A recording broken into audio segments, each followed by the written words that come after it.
Hi everyone. Today we, Aaron Retana, Elizabeth Garcia, and I, Erick Pérez, are going to talk about a very interesting and important topic, especially for educators. As you may know, the development of ICT has influenced and changed the learning approaches and also the world of e-content. These changes have encouraged educators and institutions to produce e-content.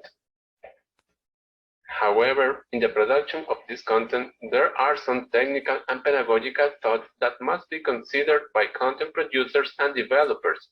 Video as educational material has a special place among all types of e-content and plays an important role in e-learning. Video is defined as electronic recording, which includes both audio and video elements and has been used for decades to teach science and also for communication. The use of video as e-content in teaching and learning has attracted a lot of attention in recent years and has already developed to support adaptive and self-paced learning. The ultimate purpose of e-content is to bridge the gap between learners through effective education. E-contents improve and shorten the teaching and learning process and helps students to understand various topics and subjects. E-content also motivates students to use their maximum potential in learning. Developing e-content is not an easy process. This content should be prepared and produced according to the level of student readiness and their learning styles. Videos can be used to introduce new content, review or reinforce important content that was previously introduced or taught. Video has been used in many educational scenarios, including traditional lectures, guided discussions, and self-observations. In addition, video is increasingly used for coaching, mentoring, and professional development in educational institutions. People learn more deeply from a combination of words like spoken text or printed text and pictures such as images, diagrams, photos, animations, or videos than from words alone. Video as a combination of word and image presentation should therefore promote learning. Now let's talk about some recommendations or steps you should follow when creating a screen-recorded video. We can divide it in different phases: the design phase, pre-production phase, production phase, post-production phase, distribution phase. Let's talk about the design phase. In the first place, the design phase covers lessons, plans, and scenario. This phase is one of the most important phases that focuses more on educational and pedagogical issues. The goal of this phase is to guide producers through the production workflow. Paying less attention to steps of this phase may cause several problems like doing some redundant tasks, spending extra time and effort, decreasing the educational value of video, etc. So considering the steps of this phase prevents such failures and mistakes. The design phase consists of two steps: preparing lesson plan and designing scenario. If these two steps in this phase are done well and carefully, the producer will face fewer problems in the next phases. The steps of the design phase should be done as follows.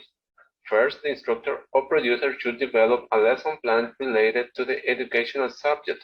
The lesson plan includes general and detailed educational objectives along with the teaching method, examples, and exercises related to the educational subject. Then a scenario should be prepared based on the lesson plan. In the scenario, it should be specified when, what, and how to do, and the narration should be written. Training-related materials that will be added to the recorded video, such as text, images, audio, etc., should be specified in the scenario, and then the timing of the narration and operation need to be determined. Now, Aaron is going to continue with the next phases.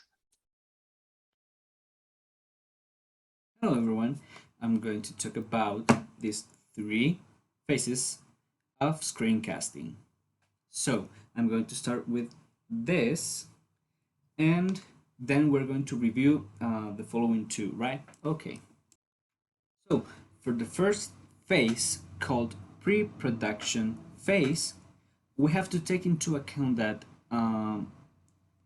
the user of this screencasting tool have to know how it works, right? So the user have to know how to get the tool, how to install, how to run the tool in the computer, right? Then we have certain steps in this first phase, and we have to know the capacity of our computer, right? We have to know about software. We have to know a little bit of hardware, the limitations that we are that we're facing with our equipment, right? Then this first phase, also the user needs to arrange the workspace, also needs to test the screencasting tool. Before I did this, I tested this tool, so we can know how this tool is working, if the microphone is working, if the webcam is working, if we're recording the sound of our PC or just the external microphone. All of that is taken to account in this first phase, called pre-recording or pre-production phase. Now for the second phase, this is actually what we're doing in the second phase, right? We're screencasting what we want to show, right? So the second phase is called production phase, and is centered on screencasting with the tool that we're using. In my case, is Filmora 9. In the production phase, all the elements that we prepared in the pre-production phase are showed and are recorded with the tool we're using, in order to explain, to show, in order to share this information that we already prepared to, for example, our classmates, to in a meeting, right?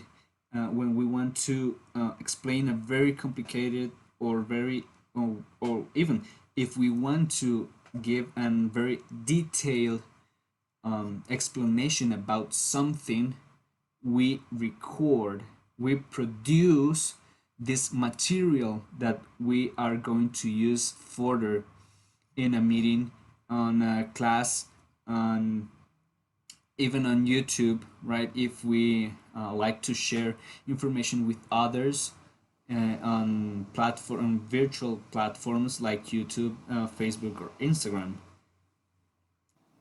Hello again.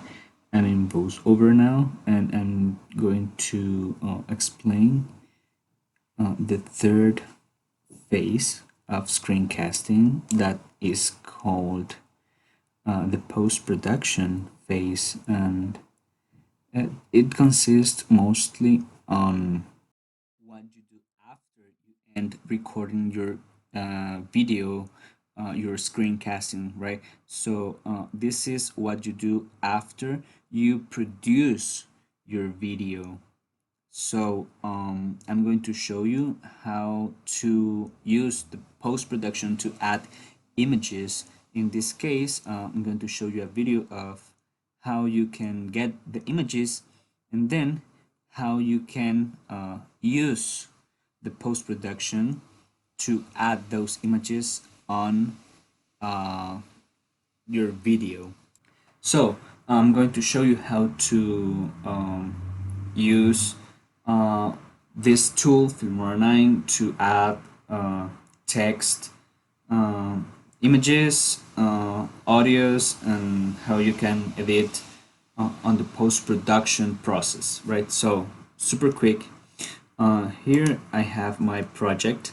So as you can see, all the video is on this like timetable, so you can add.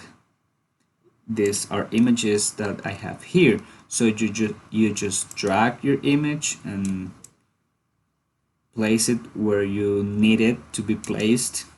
Then you have transitions like this one.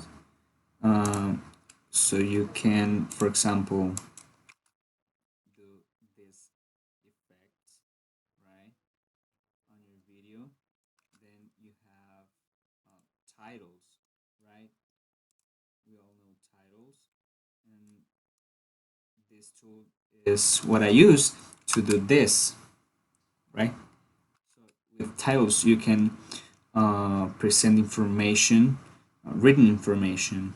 With the effects and transitions, you can.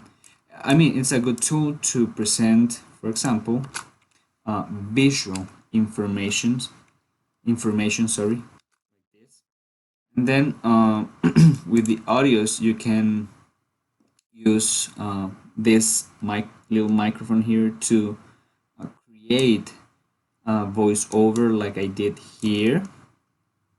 You can record yourself using here in record media, and you can use your webcam, your PC. You can screencast or voiceover, right?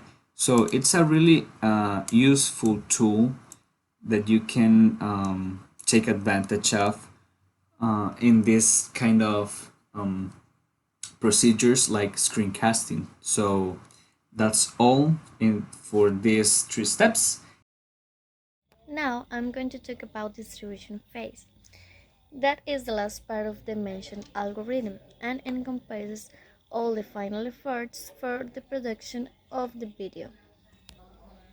This phase consists in 2 steps that are publishing the video on a platform, and the second one is getting feedback from the audience. Screen recorded videos for educational purposes can be published in 2 different ways that are online and offline. The first one, by online, can be uploading on a website or a VOD platform as YouTube.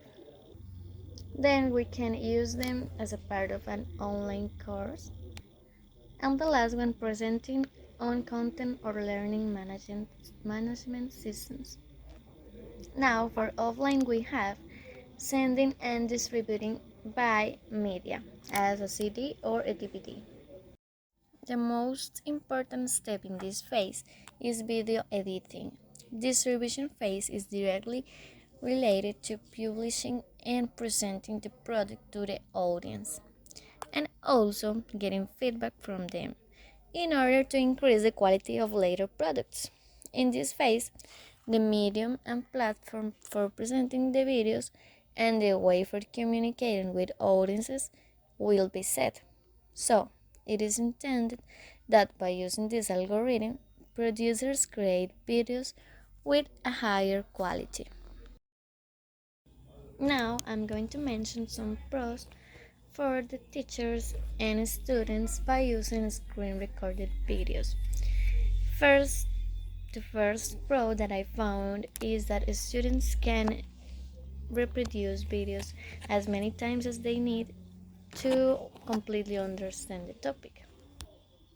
Students and teachers can increase learning achievement in a very huge percentage by using screen recorded videos. One of the issues that may be overlooked in the production of educational videos is getting feedback from the audience, since the purpose of producing screen recorded educational videos is to achieve educational goals. It is necessary for the producers to receive the opinions of audiences to improve and revise educational videos in the future.